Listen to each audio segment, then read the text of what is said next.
saya cari hari ini tentang NAB fisik. Jadi sebetulnya yang dimaksud dengan nilai ambang batas yang dimaksud dalam Permenaker tersebut itu atau disingkat dengan NAB merupakan standar faktor bahaya di tempat kerja sebagai kadar atau intensitas rata-rata tertimbang waktu yang dapat diterima tenaga kerja tanpa mengakibatkan penyakit atau gangguan kesehatan dalam pekerjaan sehari-hari untuk waktu yang tidak melebihi 8 jam dalam sehari atau 40 jam seminggu. Jadi intinya di sini paparan tersebut bisa diterima oleh tenaga kerja tanpa menimbulkan akibat penyakit. Waktunya di sini 8 jam dalam sehari dan 40 jam dalam seminggu. Nah, itu arti dari NAB, nilai ambang batas. Nah, kemudian di situ ada faktor fisik ya. Jadi faktor fisik itu adalah faktor di dalam tempat kerja yang bersifat fisika yang dalam hal ini meliputi iklim kerja, kemudian kebisingan, getaran, sinar ultraviolet, medan magnet. Nah, kemudian yang dimaksud dengan iklim kerja di sini adalah perpaduan antara suhu, kelembapan, kecepatan gerakan udara dan panas, radiasi dengan tingkat pengeluaran panas dan dari tubuh tenaga kerja sebagai akibat pekerjaannya. Nah, yang dimaksud dalam peraturan ini adalah iklim kerja panas.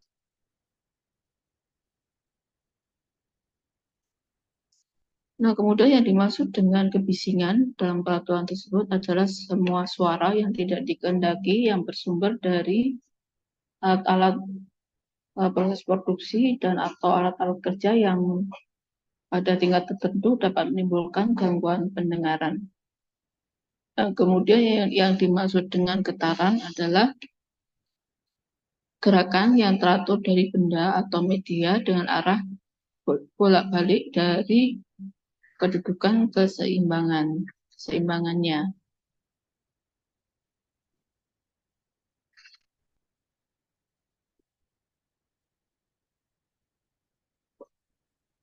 Nah, di sini dalam bab 2 NAB faktor fisika di sini pada pasal 5. Jadi untuk yang NAB kebisingan itu adalah 85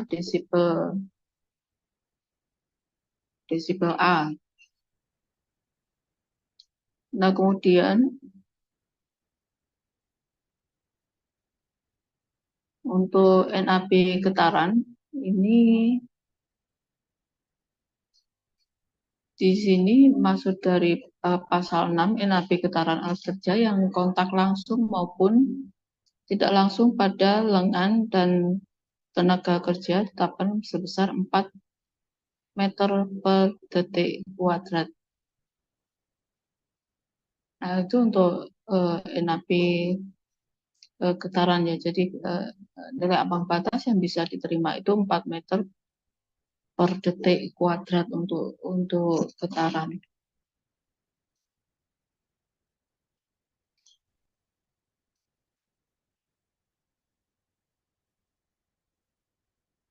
Kemudian kita lanjut pada lampiran. Jadi di lampiran di situ disebutkan nilai ambang batas iklim kerja. Jadi untuk kelembapannya di sini 75% sampai 100% itu bisa untuk beban kerjanya dikatakan ringan 31,0, kemudian sedang 2,8.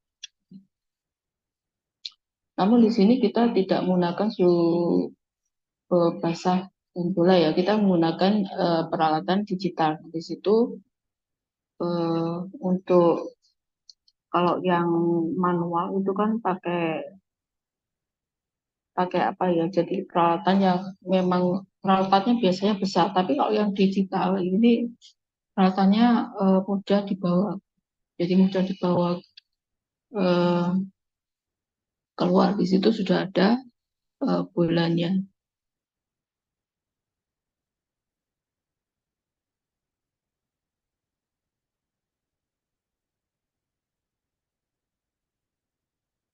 Nah, biasanya untuk pengukuran iklim kerja itu ada eh, sudah ada pengukuran, di situ akan tertera suhu dan kelembapan.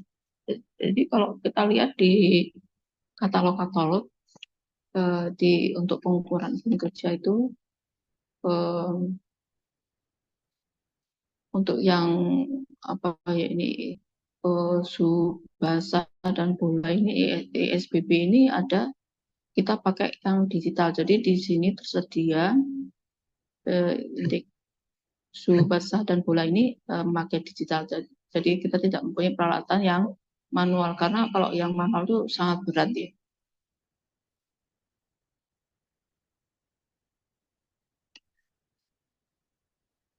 Nah, untuk alat tersebut nanti setelah di powernya dinyalakan, kemudian kalibrasinya nampak, nanti itu akan muncul ya, untuk suhunya berapa, kelembapannya berapa.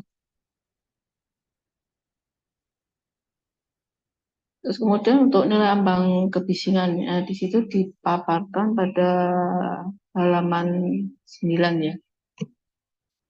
Jadi untuk kebisingan 8 jam itu nilai ambang batasnya adalah 85 dPa. Kemudian kalau eh, pemaparannya 4 jam, ini bisa 88. Untuk intensitas kebisingannya kalau 88 itu waktu pemaparan yang diperbolehkan itu 4, 4, 4 jam dalam sehari. Nah, kalau kita menemui misalnya mengukur di lingkungan ya, di lingkungan kerja misalnya kita 91. Terus 91 itu memang lebih dari nilai ambang batas ya, tapi kita bisa mengendalikan pemaparan tersebut dengan 2 jam. Jadi pengaturan pengaturan waktu kerja, pengaturan waktu paparan.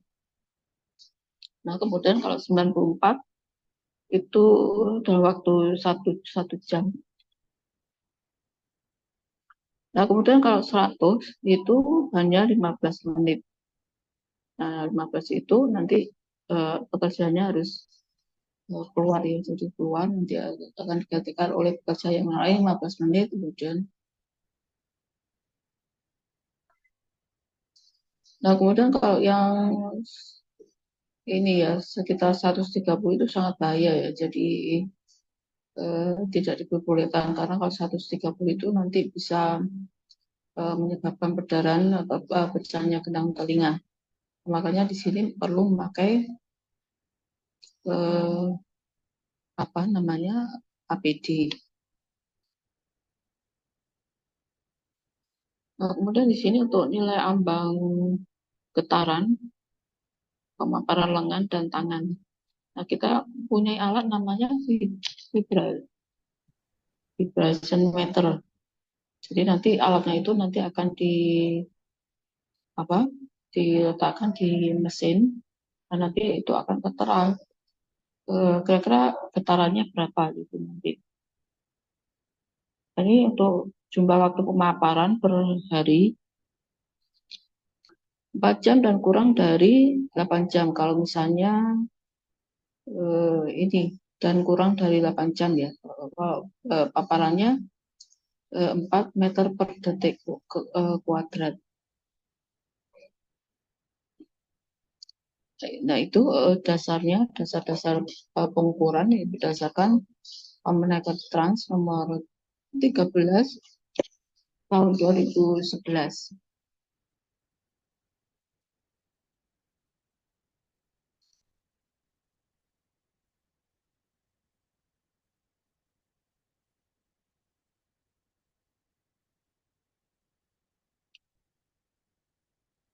Nah, sebetulnya iklim kerja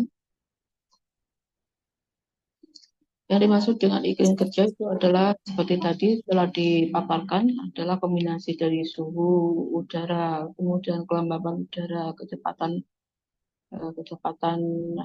angin, kemudian suhu radiasi. Jadi kombinasi dari faktor tersebut itu nanti eh, dihubungkan dengan produksi panas oleh tubuh. Jadi yang disebut dengan tekanan panas. Seperti tadi disebutkan di Permenaker Trans nomor 13 2011 bahwa iklim kerja adalah hasil perpaduan antara suhu, kemudian antara kelembapan, antara kecepatan gerakan udara dan panas radiasi dengan tingkat pengeluaran panas dari tubuh tenaga kerja sebagai akibat pekerjaannya.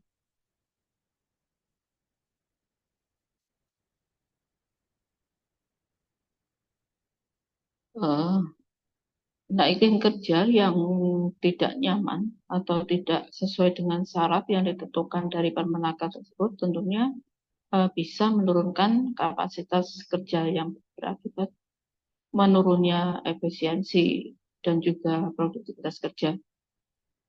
Nah, untuk suhu udara ini yang comfort ya untuk negara dengan iklim tropis, misalnya di Indonesia itu sekitar 24 derajat Celcius sampai 26 derajat Celcius. Nah, itu untuk selisih suhu di dalam ruangan dan di luar itu tidak boleh lebih dari 5 derajat Celcius. Jadi misalnya kita melakukan pengukuran. Misalnya di dalam ruang kantor, misalnya diukur hasilnya 26 derajat Celcius. Nah, kemudian di luar misalnya misalnya kalau 5 berapa ya? Misalnya 31. Nah, 31.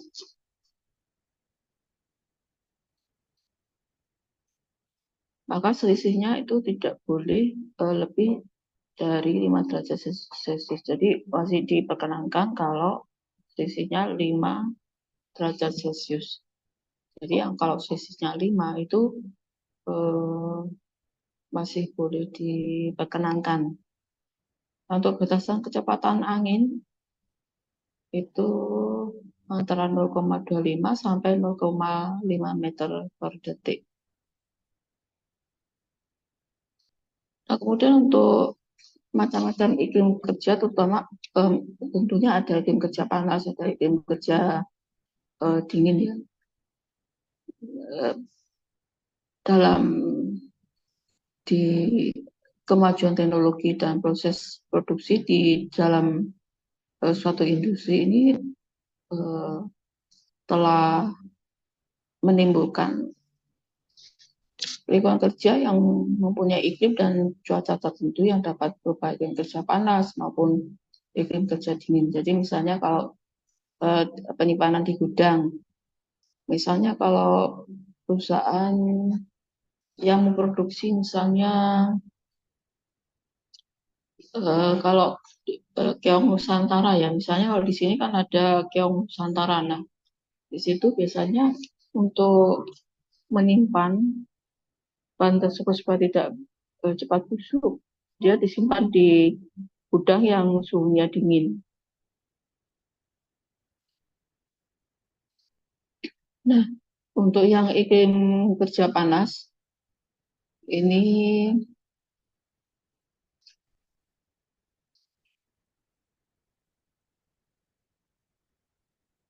bisa meningkatkan terjadinya permasalahan kesehatan kerja dan keamanan ya. Jadi untuk apa namanya, sebetulnya panas kan memang merupakan energi kinetik gerak molekul yang secara terus-menerus ini dihasilkan dalam tubuh sebagai hasil sebagai hasil samping dari metabolisme.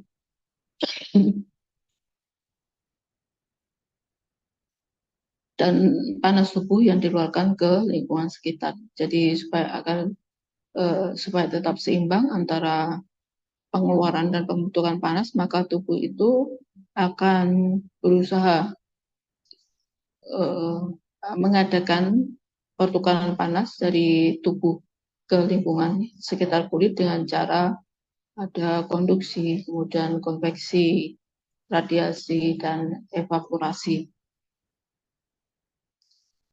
Nah, itu sebetulnya bisa dibaca di buku-buku ya, misalnya di buku Sumakmur ataupun di buku Salawaka ataupun di buku-buku yang lainnya.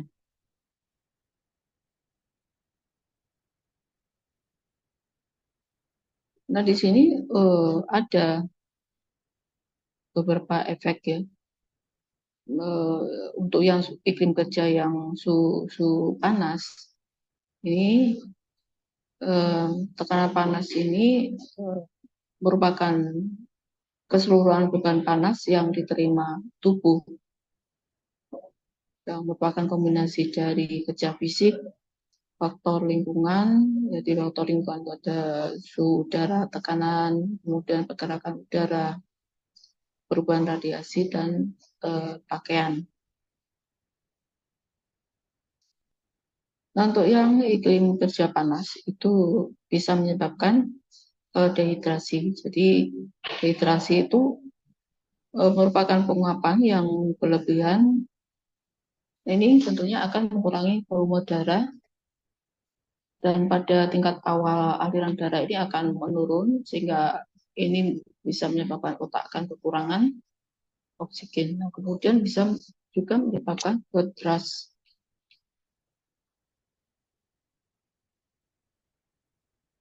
Jadi ini heart rush itu kalau orang orang awam itu bilangnya keringat buntut ya. Tapi kalau di dalam medis itu disebutnya prickly heart. Jadi ini bisa terlihat sebagai bintik-bintik merah atau papula merah sebagai akibat adanya sumbatan kelenjar keringat dan retensi keringat.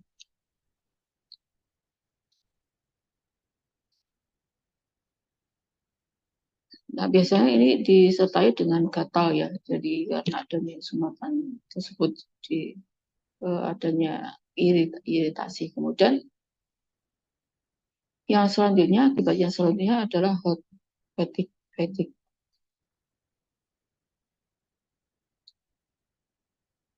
Jadi untuk fatigue ini gangguan pada kemampuan motorik dalam kondisi panas. Jadi gerakan tubuh ini akan menjadi lebih lambat, kurang waspada terhadap pekerjaan ataupun tugas-tugas yang harus dijalankan.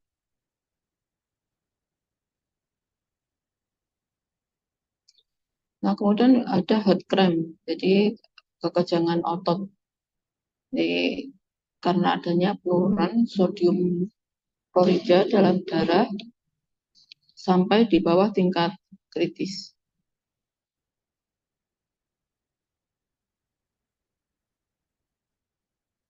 Nah, kemudian ada heart exhaustion. Ini dikarenakan kekurangan cairan tubuh atau elektrolit.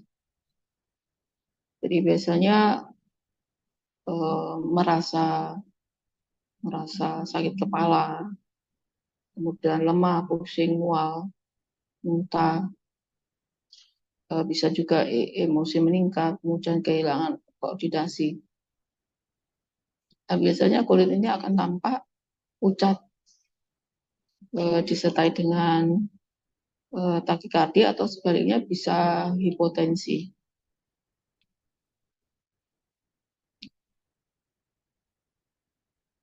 Jadi nadinya meningkat, tapi tekanan darahnya itu menurun.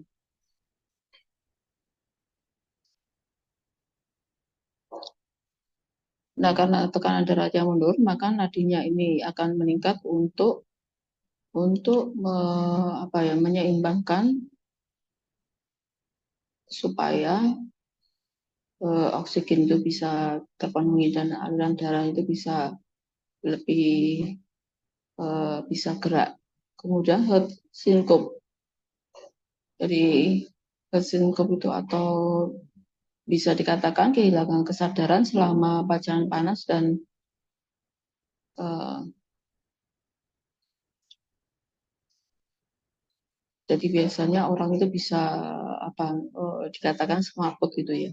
Nah, kemudian kalau heart stroke ini merupakan kerusakan yang serius. Jadi untuk pusat pengatur suhu tubuh itu sudah tidak mampu berfungsi.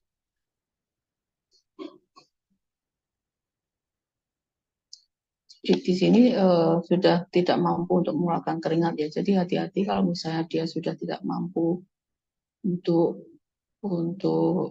mengatasi paparan panas tadi, maka dia sudah tidak akan mampu mengeluarkan keringat. Nah, ini harus segera dilakukan penanganan dengan cepat dan membawa ke fasilitas kesehatan yang terdekat.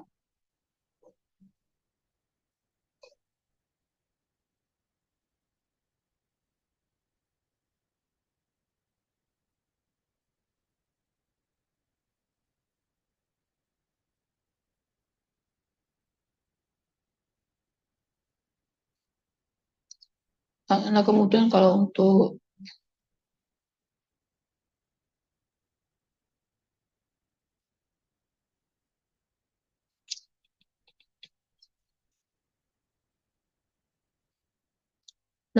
untuk orang Indonesia ini biasanya dia bisa beraklimatasi ya. Jadi bisa menyesuaikan dengan iklim tropis sekitar 29 sampai 30 derajat Celcius. Nah, untuk kelembapannya antara 85 sampai 95%.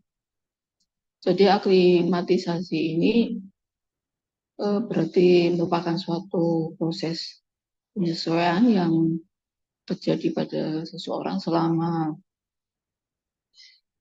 biasanya pada seminggu ya berada di tempat yang panas, dia akan berusaha untuk menyesuaikan dengan lingkungan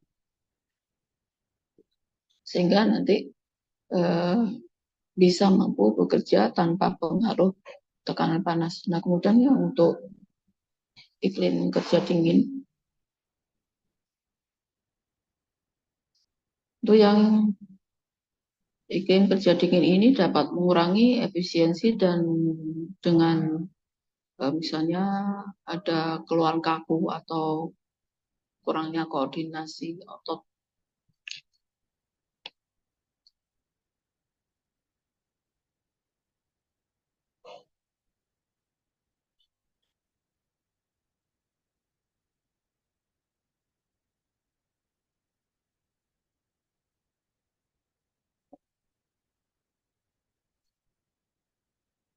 Nah, biasanya untuk paparan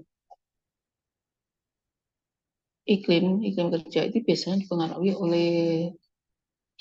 oleh karakteristik yang misalnya umur, kemudian jenis kelamin.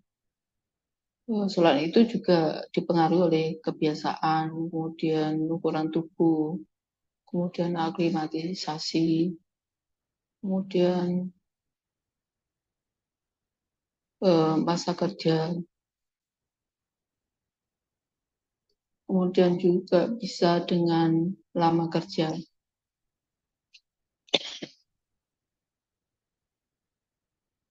Nah, seperti diketahui bahwa untuk umur tentunya untuk yang usia lanjut ini akan lebih sensitif ya terhadap cuaca panas bila dibandingkan dengan orang yang lebih muda. Karena pada usia lanjut ini kemampuan dari fungsi organ ini sudah menurun. Salah satunya kemampuan berkeringat ini akan lebih lambat dibandingkan orang-orang yang usianya lebih lebih muda.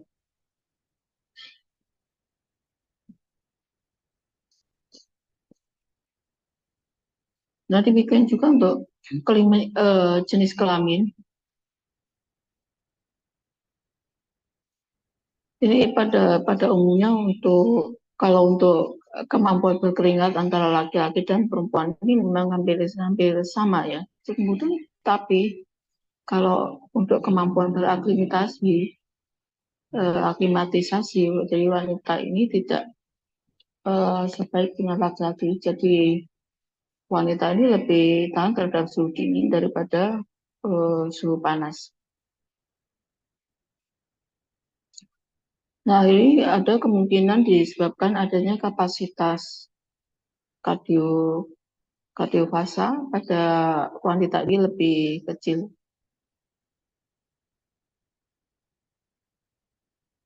Nah, demikian juga untuk kebiasaan ini juga bisa berpengaruh. Jadi misalnya kalau dari kecil ini sudah terbiasa, misalnya dari bayi, itu sudah terbiasa tidur di ruangan yang ber-AC. Atau sebaliknya orang-orang yang biasa, yang dari bayi itu diletakkan di ruangan-ruangan tanpa ada di AC. Jadi ini sangat eh, bisa mempengaruhi.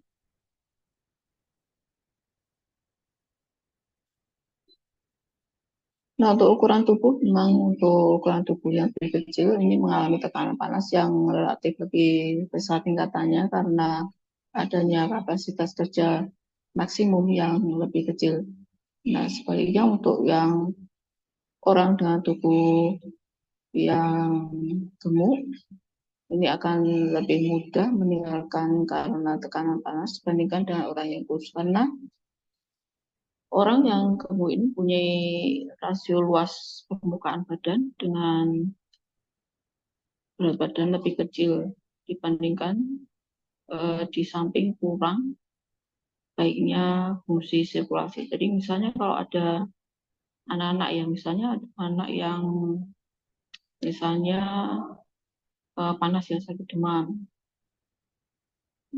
dibandingkan dengan anak yang ukuran badannya normal, ini misalnya kalau misalnya terjadi eh, misalnya DBD ya gitu ya, untuk terjadi shocknya itu lebih lebih potensial yang mempunyai tubuh yang gemuk.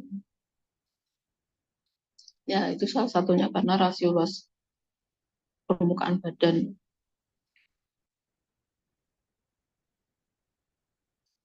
Nah, kemudian aklimatisasi terhadap suhu tinggi merupakan hasil penyesuaian dari seseorang atau tenaga kerja terhadap lingkungan yang ditandai dengan menurunnya frekuensi denyut nadi, kemudian suhu badan akibat pembentukan keringat. Nah, aklimatisasi ini bisa diperoleh dengan bekerja pada suhu lingkungan kerja yang tinggi untuk beberapa waktu yang lama. Nah, ini untuk aklimatisasi ini tercapai sesudah 2 minggu. Jadi biasanya bisa aklimatisasi itu selama 2 minggu bekerja di tempat di mana pekerja itu bekerja.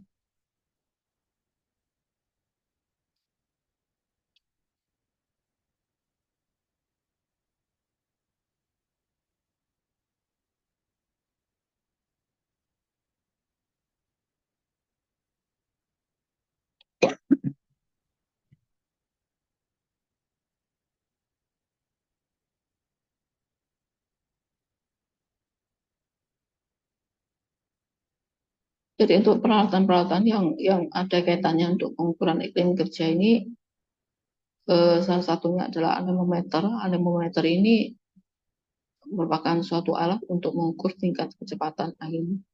Nah, kemudian untuk hidrometer ini merupakan alat untuk mengukur tingkat kelembapan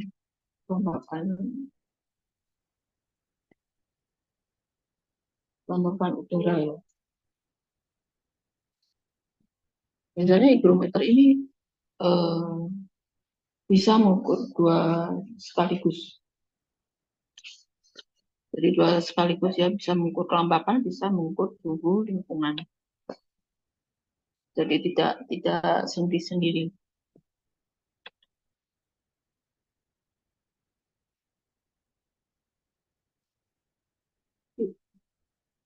Jadi untuk hygrometer khusus tuh memang memang ada ya, ada yang bentuknya bulat itu ya. Biasanya ini produknya dari Jerman untuk hygrometer. Nah, kemudian kalau hidrotermometer ini bisa mengukur kelembapan dan suhu udara, kelembapan udara dan suhu lingkungan.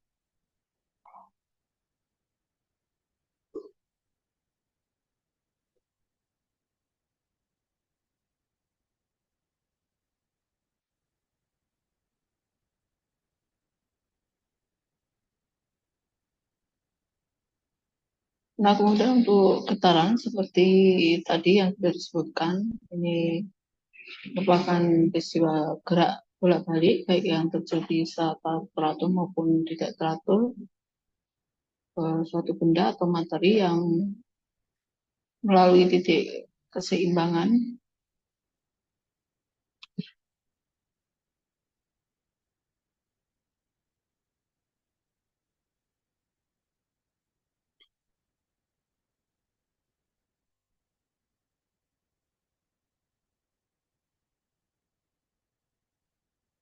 Nah, untuk jenis-jenis getaran itu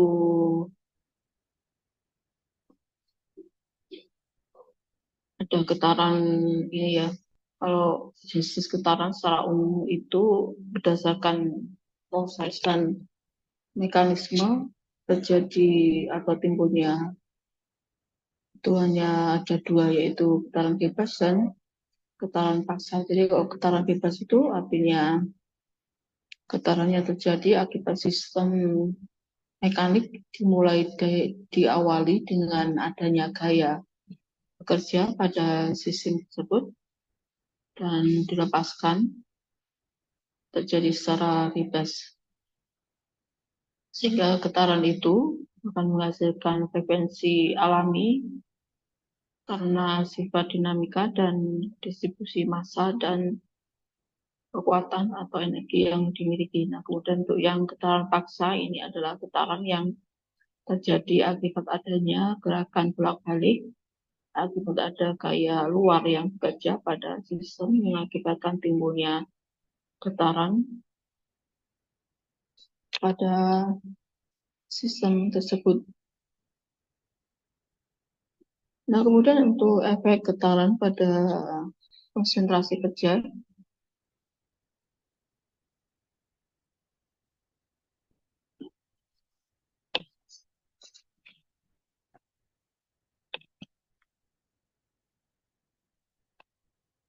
jadi memang untuk bekerja itu kan dibutuhkan ya, untuk setiap orang itu membutuhkan untuk bekerja, untuk menjamin kelangsungan hidup, kemudian eh, nah, untuk keberhasilan dalam bekerja itu bisa dinilai salah satunya adalah kemampuan untuk konsentrasi dalam melakukan kerjaan.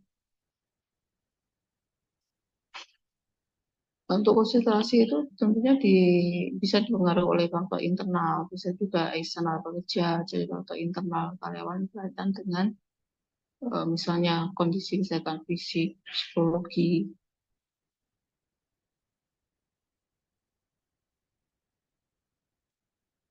Jadi untuk status kesehatan fisik, fisik tenaga kerja misalnya cukup tidur atau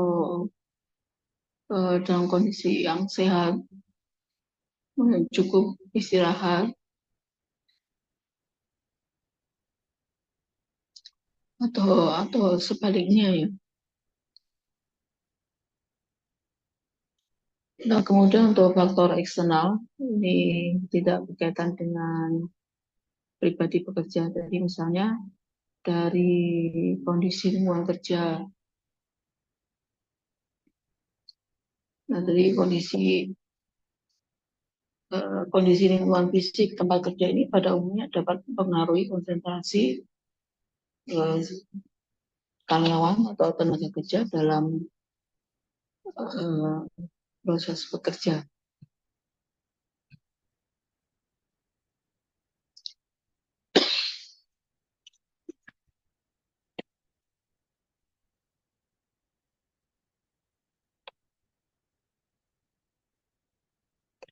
Nah, getaran ini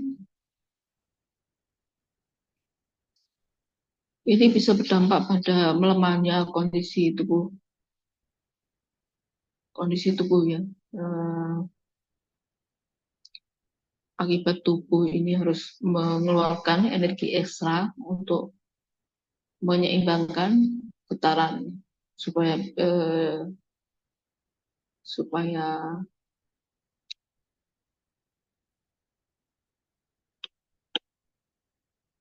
supaya tubuh itu eh, selalu dalam keadaan bisa bisa ini ya konsentrasi.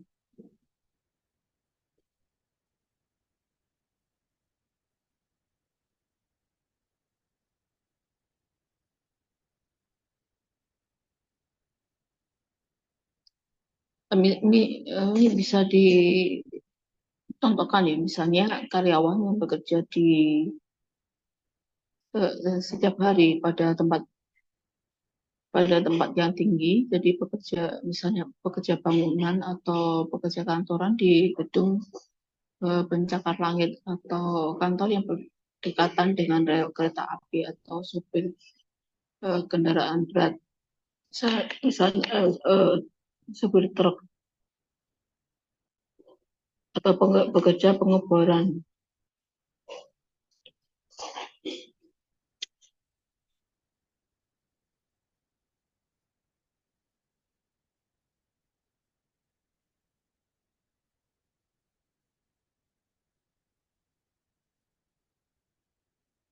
Nah, selain itu bisa juga bisa berefek pada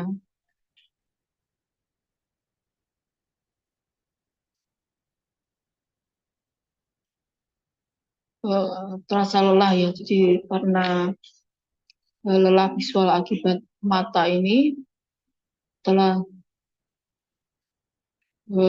berkontraksi, mas, berkontraksi dalam bekerja dan ini bisa terjadi dalam waktu yang berjam-jam dan berulang-ulang dalam jangka waktu yang panjang. Misalnya ini pekerja yang pekerja kantor ya di bagian laporan keuangan misalnya. Dia eh, berhadapan dengan display komputer,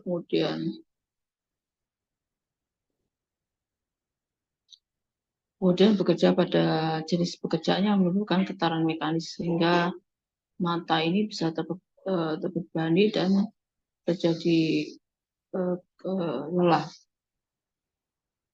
Nah, untuk gejala lelah visual pada mata ini bisa ditandai dengan misalnya mata berair atau merah.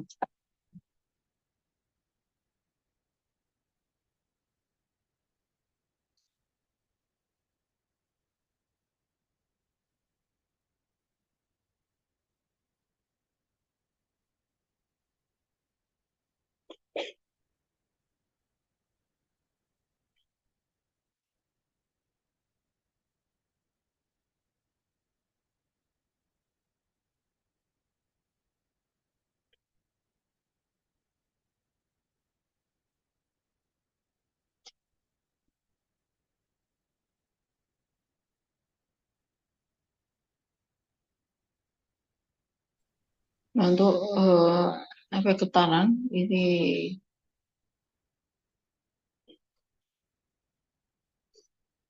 misalnya seperti adanya gangguan tulang, khususnya tulang belakang dan tulang ekor. Kemudian bisa pada masalah penglihatan atau bisa juga pada kandung kemih.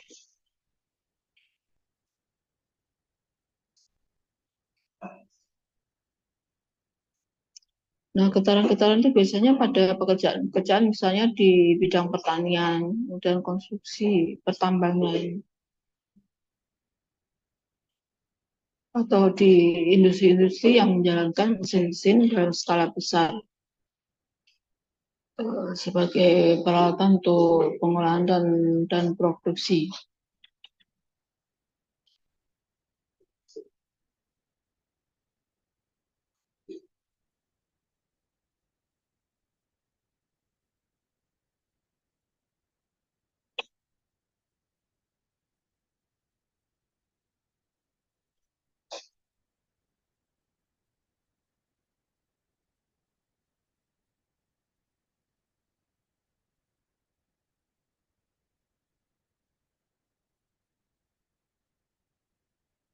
Nah, kemudian bisa juga mengakibatkan risiko hand arm vibration syndrome.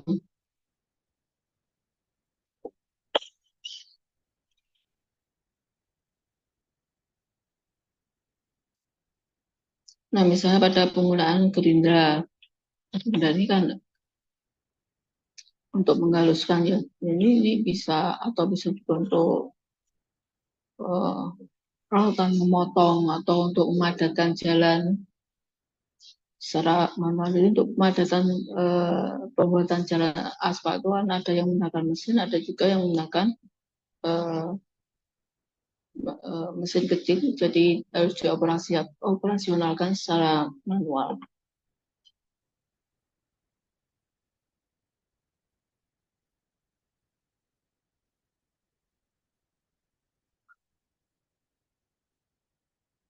Nah, kalau hal itu tidak ditangani, nah kemudian itu bisa menimbulkan eh, kerusakan pada pembuluh darah,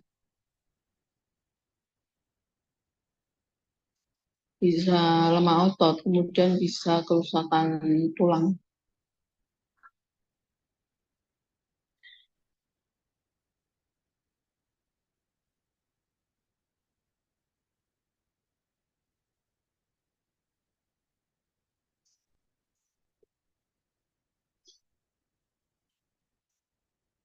Jadi ini yang untuk gejalanya pada hak dan vibration syndrome itu biasanya pucat ya, karena adanya gangguan peredaran darah tadi.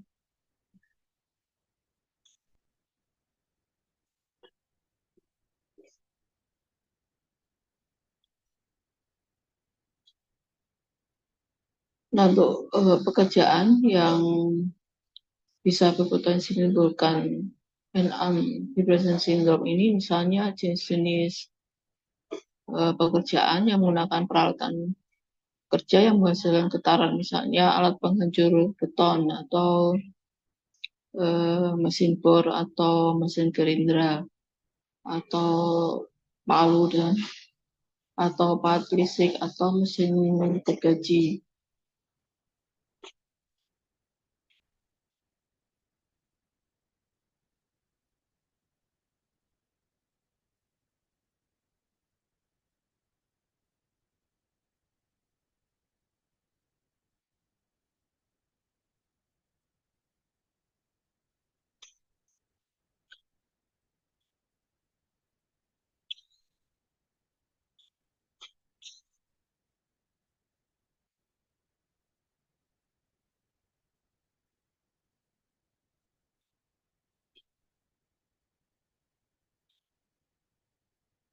Nah, kemudian kalau kebisingan, tadi kan NAB-nya 85 desibel akustik ya. Jadi untuk kebisingan itu dari pemenakar tadi ada suara yang tidak diinginkan dan berasal dari sumber-sumber peralatan dari mesin-mesin. Nah, suara bising itu memang bisa dari peralatan ya, peralatan proses produksi dan alat-alat kerja.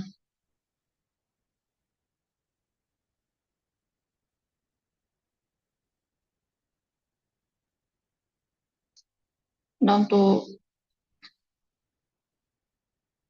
Kebisingan yang berlebihan ini bisa menyebabkan gangguan pendengaran, bisa sementara atau temporary atau bisa juga permanen.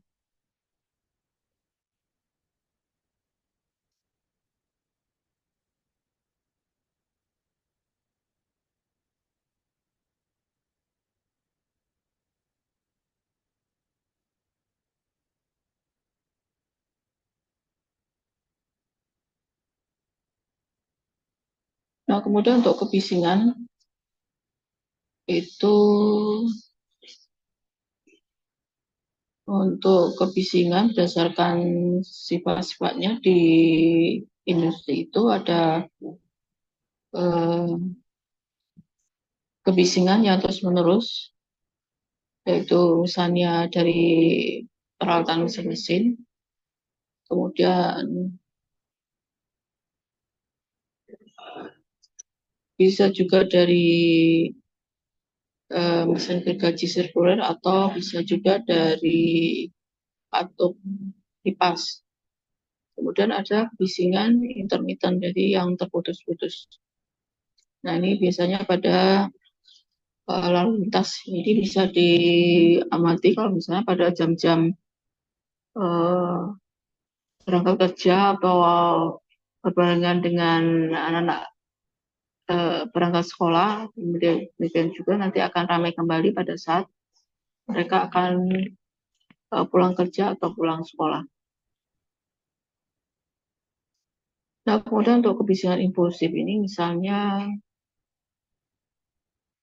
kebisingan dari pukulan palu ya. Jadi, biasanya kalau untuk pasak bumi itu kan perlu untuk bangunan yang tingkat mau dibangun tingkat gitu ya. Biasanya ada menggunakan eh, pukulan untuk pasak bumi. Kemudian bisa juga ledakan dari meriam atau tembakan. Nah, biasanya kalau orang yang tinggal di sekitar tempat pendidikan tentara ya, itu biasanya kan ada pada hari-hari tertentu itu kan terdengar ya untuk suara-suara tembakan.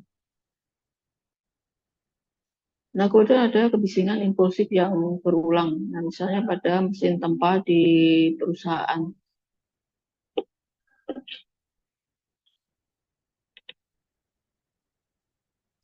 Nah, untuk kebisingan ini diukur dengan menggunakan sound level meter. Nah, untuk pengukuran-pengukuran entah itu kebisingan, entah itu penerangan, entah itu kebisingan apa lagi ya, pengukuran getaran itu bisa dilihat di SNI.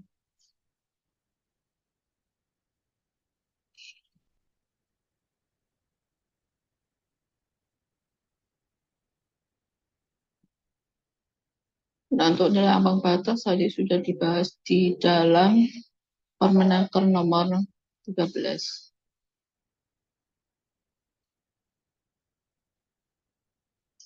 Nah, dari semua paparan-paparan itu tentunya bisa dikendalikan dengan hierarki pengendalian. Jadi pengendalian teknik yang meliputi di dalamnya itu ada sub-subnya, yaitu eliminasi, substitusi, rekayasa, isolasi, ventilasi, dan sebagainya. Nah, kemudian yang kedua adalah administratif. Pengendalian administratif itu ada SOP, kemudian shift kerja, pelatihan pendidikan, poster, itu masuk administratif. Dan yang ketiga, pengendalian yang terakhir adalah menggunakan alat pelindung diri.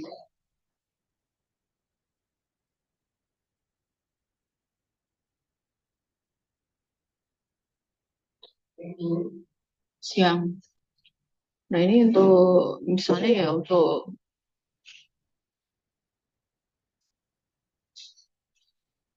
modifikasi, misalnya untuk mengurangi kebisingan yang disebabkan oleh dampak mekanis. Untuk modifikasinya ini bisa dilakukan seperti mengurangi tenaga penggerak yang berlebihan atau mengurangi atau meminimalkan jarak antara bagian-bagian mesin yang terdampak bising.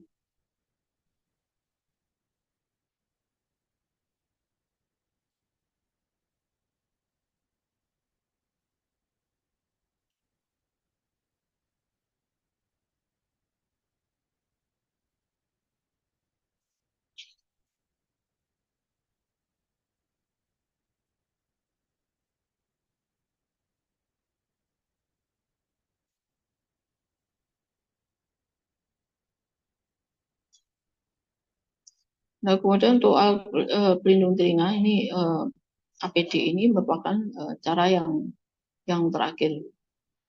Jadi di situ bisa menggunakan irmah, bisa menggunakan earplug.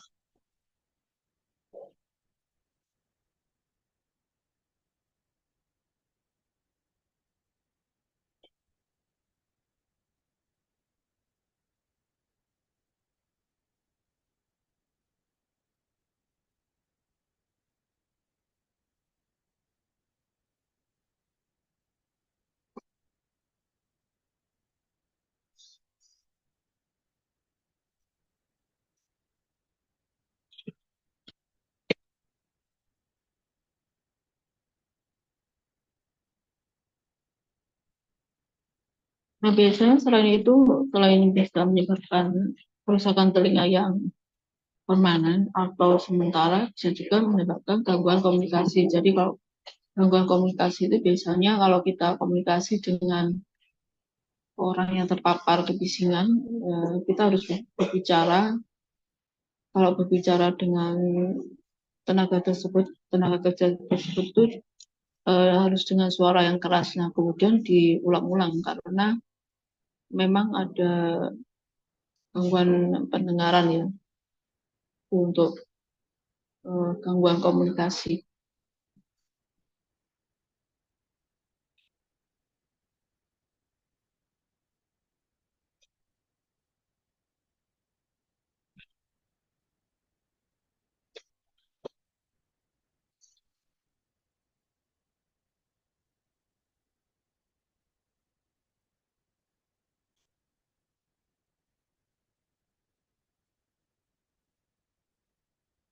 Nah, kemudian untuk apa namanya ROSA atau Rapid Office Strength Assessment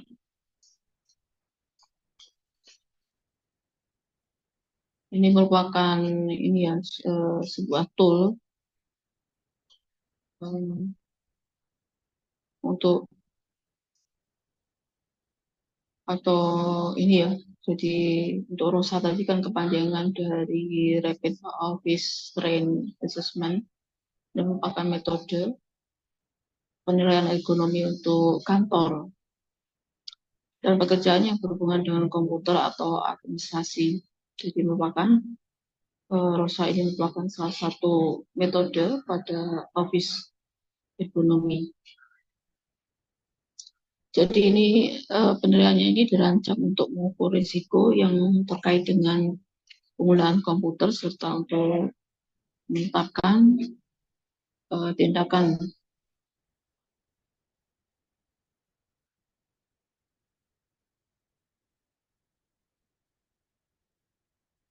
Jadi penilaiannya ini dilakukan dengan menganalisa postur.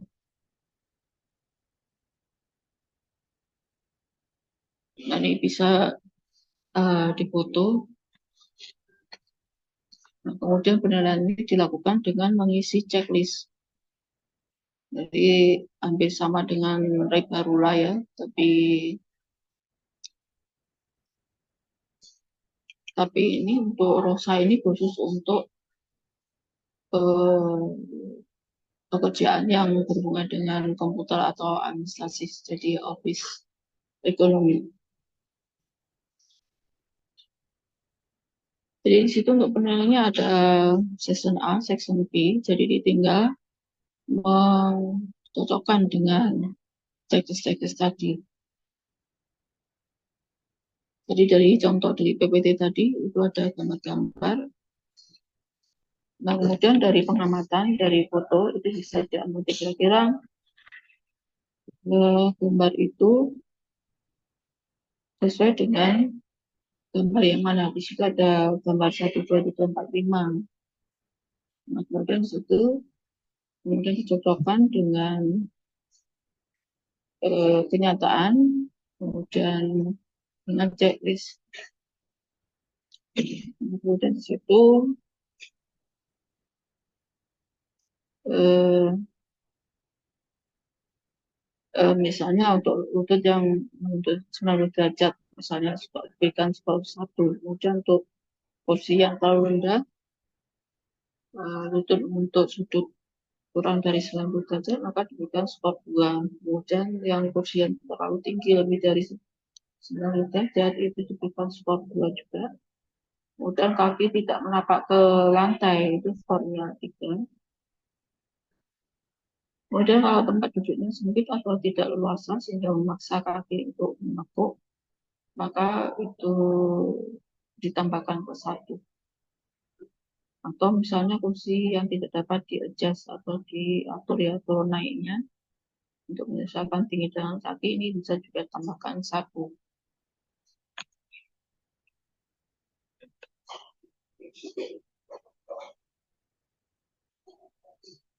Jadi kemudian nanti itu setelah dihitung-hitung nanti dicocokkan dengan tabel, kemudian nanti ada ditemukanlah skor A, kemudian juga yang B, kemudian nanti ditemukan mendapatkan skor A dan skor B.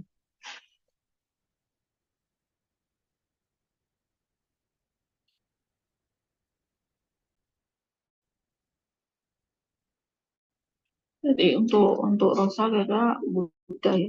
Jadi tinggal mencocokkan dengan checklist saja. Dan di situ juga sudah ada tabel-tabelnya.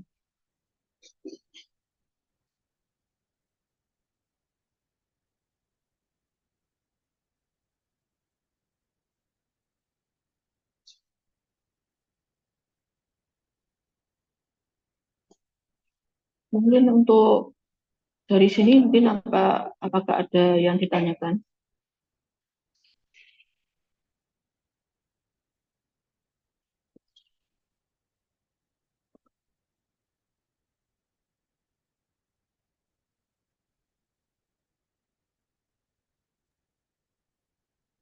Belum ada, Bu.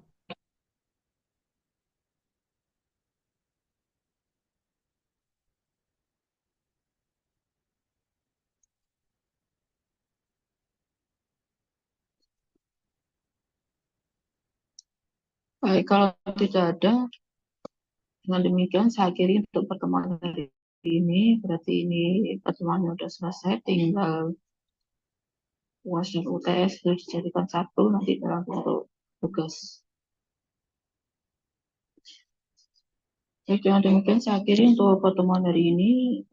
Saya ucapkan terima kasih. Mohon maaf jika ada kekurangan. Selamat siang, izin. Siang, Bu. Terima kasih. Terima kasih.